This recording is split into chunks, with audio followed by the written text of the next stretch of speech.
Je vais vous présenter un système qu'on appelle la géothermie intersaison, qui est un système très intéressant pour stocker l'énergie.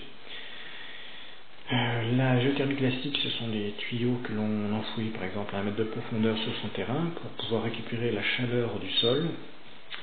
Donc là, le but de ce système, en fait, c'est de pouvoir stocker la chaleur l'été et le printemps aussi, à partir du printemps d'ailleurs, pour pouvoir l'utiliser en automne et en hiver. Donc si vous faites construire votre maison et que vous n'avez pas encore mis la dalle, après c'est un peu embêtant, c'est vrai.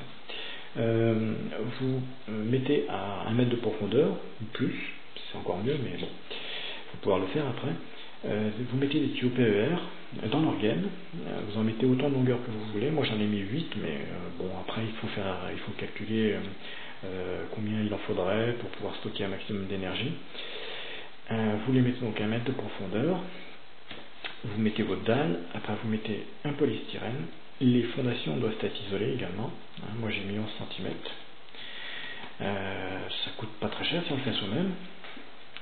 Donc vous avez une espèce de bouteille thermos en fait, où vous allez pouvoir stocker l'énergie l'été et la récupérer l'hiver. Donc l'été, vient un panneau solaire et une pompe, vous faites circuler de l'eau dans un tuyau donc, qui est relié aux autres tuyaux sous la maison, et celui-là passe sous les combles. Alors là pareil, il peut en avoir plusieurs pour augmenter la surface de captation. Donc là ici vous pouvez avoir de l'eau qui peut arriver à 50 degrés, vous la transférez sous la maison et donc vous faites chauffer ça tant qu'il y a du soleil. Le panneau solaire fait marcher la pompe et tout ça c'est gratuit. Le panneau solaire est amorti la première année. Vous allez donc monter la température en dessous de la dalle.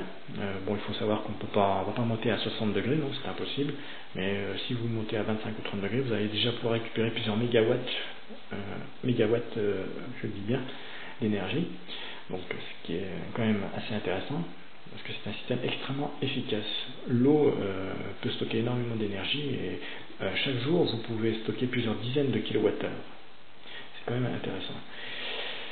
Donc en automne et en hiver, via votre PAC, vous allez faire circuler de l'eau, cette fois-ci donc entre la PAC et les tuyaux qui sont sous la maison, et vous allez pouvoir disposer d'eau qui sera aux alentours des 25-30 degrés au début. Évidemment ça va diminuer au fur et à mesure, mais l'intérêt de ça c'est de faire marcher votre PAC d'une manière extrêmement efficace, bien plus efficace que si vous avez vos tuyaux à l'extérieur, puisque la chaleur moyenne à 1 mètre ou 2 mètres de profondeur est de 12 degrés. Donc là vous allez quasiment doubler l'efficacité. J'ai pas pu faire les calculs, j'ai pas pu terminer le système, mais il n'y a aucune raison que ce ne soit pas nettement plus efficace que la géothermie. L'autre avantage, c'est que les tuyaux, ils sont pas sur votre terrain, mais sous la maison, ils gênent personne, et vous en prenez. Et donc l'autre intérêt, c'est que cette énergie, cette chaleur va naturellement chauffer votre maison. Donc il y a sur toute la surface de la dalle, il n'y a pas de déperdition, puisque cette énergie, vous la récupérez. Ça c'est l'intérêt. Voilà, donc après il faudrait que je puisse aller au bout de mon système, mais je pense qu'on peut diviser par 2 ou 3 déjà le coût en énergie pour chauffer une maison, utilisant déjà une PAC divisant déjà par 2 ou 3, donc ce qui fait qu'au total on peut diviser entre 4 à 6 à mon avis le coût pour chauffer sa maison. Voilà.